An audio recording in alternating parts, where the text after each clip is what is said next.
ప్రసార సాధనాల్లో కాంగ్రెస్ పార్టీ నాయకులు కామారెడ్డి డిక్లరేషను, మళ్ళీ బీసీ రిజర్వేషన్లు ఇవన్నీ తెర మీద తీసుకొచ్చి వాళ్ళు వైఫల్యం చెందారని చెప్పేసి ఒప్పుకోకుండా భారతీయ జనతా పార్టీపై ఆ నెపం దోయాలని ప్రయత్నం చేస్తున్నారు. కేంద్రమే బాధ్యత, బీజేపీదే బాధ్యత, ఇవి చెప్తా ఉన్నారు. నిజంగా ఈ యొక్క కాంగ్రెస్ ప్రభుత్వానికి బీసీ సామాజిక వర్గానికి 42% రిజర్వేషన్ ఇవ్వాలనే చిత్తశుద్ధి ఉంటే న్యాయపరమైనటువంటి ఒక ప్రక్రియలోనే వీళ్ళు చిత్తశుద్ధి చూపెట్టేవాళ్ళు. నేను ఢిల్లీలో పత్రికా సమావేశంలో స్పష్టంగా చెప్పాను, 42% రిజర్వేషన్లు అప్పుడు ఉన్నటువంటి ఒక పంచాయతీరాజ్ చట్టం కింద మీరు చేయలేరు, దాన్ని మార్చాలి, అమెండ్మెంట్ చేయాలని చెప్పాను. ఆ మాటకు కాంగ్రెస్ పార్టీ నాయకులకు వాళ్ళకి అర్థం కాక ఈ బీసీకి వ్యతిరేకం అని చెప్పి అదని చెప్పేసి మాట్లాడారు. మళ్ళీ చేసిన పని ఏంది? నేను ఇచ్చినటువంటి సలహా మీదనే, నేను ఇచ్చినటువంటి ఒక సూచన ఒక ఆ టైప్లోనే మొన్న అసెంబ్లీ పెట్టి 285 సెక్షన్ ఏదైతుందో 285 సెక్షను అసెంబ్లీలో దాన్ని గ్రామ పంచాయతీ యాక్ట్లో సవరణ చేశారు.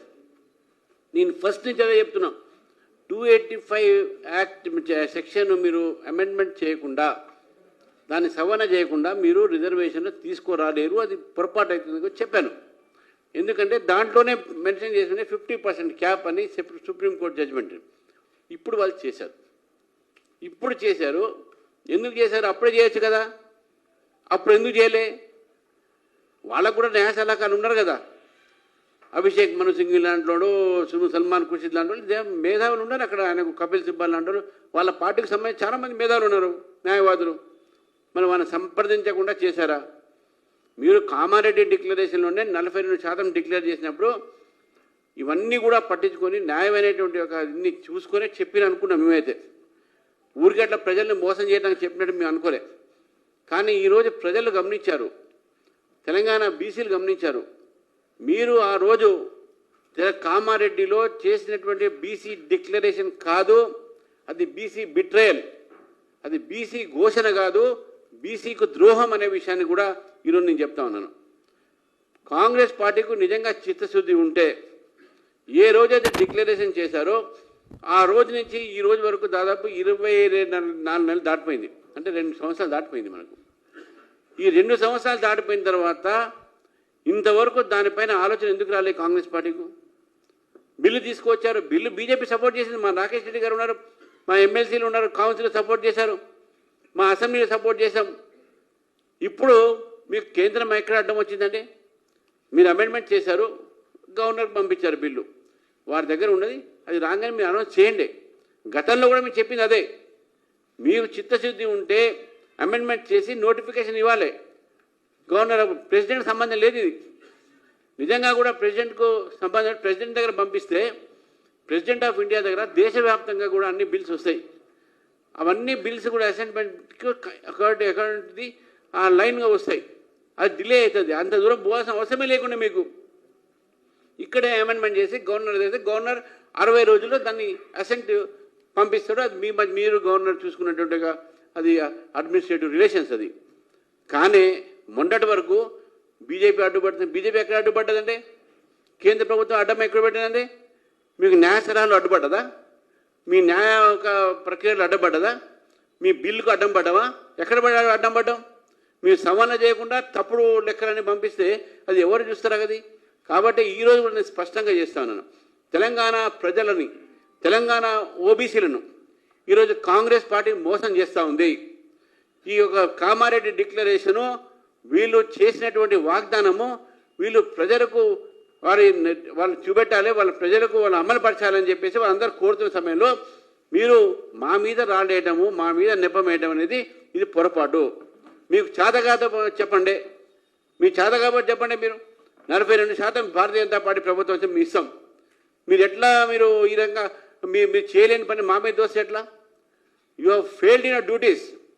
మీరు ఇప్పుడు కూడా మీరు రాజకీయం చేస్తూ ఉన్నారు. అదే కామారెడ్డి గడ్డ మీద మీరు 42% మీరు ఇస్తా అని చెప్పారో, ఏ రోజైతే 42% మీరు ఇస్తారో అప్పుడే మీకు కామారెడ్డి గడ్డ మీద మాట్లాడే అధికారం ఉంది, అప్పటి వరకు లేదని చెప్పేసి కూడా ఈరోజు కాంగ్రెస్ పార్టీకి చెప్తాను. ఇటువంటి అబద్ధాల ఒక వాగ్దానాలతో, ఇటువంటి ఒక మోసపూర్వకమైనటువంటి మాటలతో మీ చర్యలన్నీ కూడా ఈరోజు బీసీలకు వ్యతిరేకంగా ఉన్నాయి. ఈరోజు బీసీలకు ఇంకా మీరు తప్పుడు చేస్తారు. 20 నెలలు అయిపోయింది, వీళ్ళు సర్పంచ్ కాలం అయిపోయింది, 2 నెలలు అయిపోయింది, 2 ఏళ్ళు అయిపోయినాయి. ఎంపీటీసీ జెడ్పీటీసీ వాళ్ళ టర్మ్ కూడా అయిపోయింది. ఇంతవరకు మీరు ఎన్నికలు పెట్టట్లేదంటే ఎంత నష్టము ఈ రాష్ట్రానికి కూడా చూడాలి. 73rd 74th అమెండ్మెంట్లో రావాల్సినటువంటి ఒక నిధులు ఏదైతే ఉన్నాయో అవి కూడా అయిపోయినాయి. 1600 కోట్లు, అది ఇప్పుడు 3000 అయినాయి. 1600 కోట్లు అప్పుడు ఇప్పుడు 3000 కోట్లు రావాల్సింది. ఇది ఎవరు భరిస్తారు? మీరు చేసిన తప్పుకు రాష్ట్రం ఎందుకు వాళ్ళు సఫర్ కావాలి? ఈరోజు ఈ తెలంగాణకు నష్టం జరుగుతుందంటే కాంగ్రెస్ పరిపాలన వల్ల. మీకు పరిపాలన రాకపోతే చెప్పండి, నేర్పేటోళ్ళు చాలామంది ఉన్నారు మీకు. ప్రజలు కేంద్రం మెడ ఉంచైనా మేము సాధిస్తాం. కేంద్రం మెడ కాదు, తెలంగాణ ప్రజలు మీ భర్తం పడతారు. చూడండి, తెలంగాణ ప్రజలు మీ కాళ్ళు గుంచుతారు. మీరు చూడండి, ఈరోజు ఇంత అబద్ధాల ప్రచారాలు చేయకూడదు. నిజంగా మీకు ఇప్పటికైనా మీ తెలంగాణ ప్రజలకు మీరు మాకు తప్పైపోయింది, మీరు చేయలేము అని చెప్తే చెప్పండి. మేము చేసి చూపెడతాం.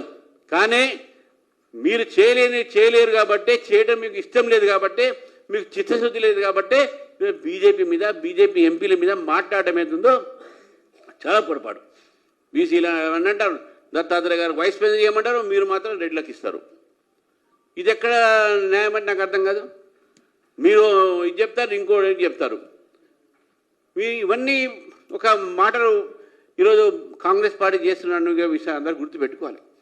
ఇన్ని మాటలు మాట్లాడి బీసీలకు ఏం న్యాయం చేసిందనే విషయాన్ని కూడా గుర్తుపెట్టుకోవాలి.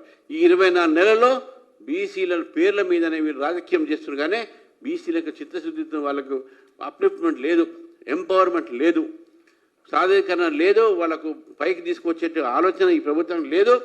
కాబట్టి కాంగ్రెస్ పార్టీ ఈరోజు ఈ యొక్క ఏదైతే బీసీలకు అన్యాయం చేస్తుంది, నిజంగా కూడా ఈరోజు వాళ్ళు పంపించినట్టు ఏదైతే ఉందో ప్రెసిడెంట్ ఆఫ్ ఇండియాకు ఆ బిల్ 2025 బిల్ నెంబర్ 4 of 2005 ఈ 2 హౌస్లు కూడా పాస్ చేసిన తర్వాత, ఇది ప్రెసిడెంట్ పంపించిన తర్వాత ఎమ్మడే ప్రెసిడెంట్ దానికి యాక్సెప్ట్ చేసి చాలా బిల్స్ పెండింగ్ ఉంటాయి. ఇప్పుడు కూడా నేను చెప్తున్నాను, మన ఏదైతే సుప్రీంకోర్టులో ఉందో ఆ సుప్రీంకోర్టులో కూడా టైం లిమిట్ మీద ఉంది. కానీ వీళ్ళు పంపించిన బిల్ ఏది ఉందో ప్రెసిడెంట్ పంపించే దిస్ నో టైం లిమిట్. కాబట్టి టైం లిమిట్లు ఇతను టైంలో పంపించాలని ఇక్కడ లేదు. కాబట్టి ప్రెసిడెంట్ ఆఫ్ ఇండియా దగ్గర ఉండవన్నీ కూడా చూసుకుంటూ వాళ్ళు పంపిస్తారు. కాబట్టి మీ దగ్గర option was to speak to the governor. ఇప్పుడు గవర్నర్ దగ్గర పంపించారు. వారికి 60 రోజులు టైం ఉంది. మీ 60 రోజులు టైం ఉంది. టైం అయిన తర్వాత మీరు నోటిఫై చేయాలి, మీరు జియో తీయాలి ఎలక్షన్స్ కోసం. మేము ఇప్పుడు కూడా చెప్తున్నాం, మీరు జియో తీయంటే మీరు నోటిఫై సపోర్ట్ చేస్తూ ఉంటున్నాం కదా, మీరు ఎందుకు తీయట్లేదు? ఎన్ని ఆలోచన చేశారు? రెండు బిల్లు ఒకటే సబ్జెక్ట్ మీదనా? ఫస్ట్ బిల్ పాస్ చేశారు, ఇదే బిల్లు ఫస్ట్ అప్పుడే పాస్ చేస్తే అయిపోతుంది కదా, అమెండ్మెంట్ చేసి. ఎందుకు చేయలే? ఇంతకాలం వేస్ట్ అయిపోయింది కదా. కాబట్టి తుగ్లక్ వ్యవహారాలు చేయకూడదు. ప్రభుత్వం పరిపాలన అవుతుందో ఇది తుగ్లక్ కన్నా వరస్ట్ పరిపాలన అయిపోయింది ఈ యొక్క కాంగ్రెస్ ప్రభుత్వం. కాబట్టి ఈ తుగ్లక్ పరిపాలన ఆపేసి ప్రజలకు మేలు చేసే ప్రయత్నం చేయండి. మీ యొక్క వాగ్దానాన్ని మీరు నిరూపించండి, మీ వాగ్దానాన్ని మీరు వారు నిర్వహించండి. అంతేగానే మీ యొక్క వైఫల్యాన్ని బీజేపీ మీదనో కేంద్రం మీదనో వేయకండి అని చెప్పేసి కూడా నేను కాంగ్రెస్ పార్టీకి హితవు పెడుతున్నాను.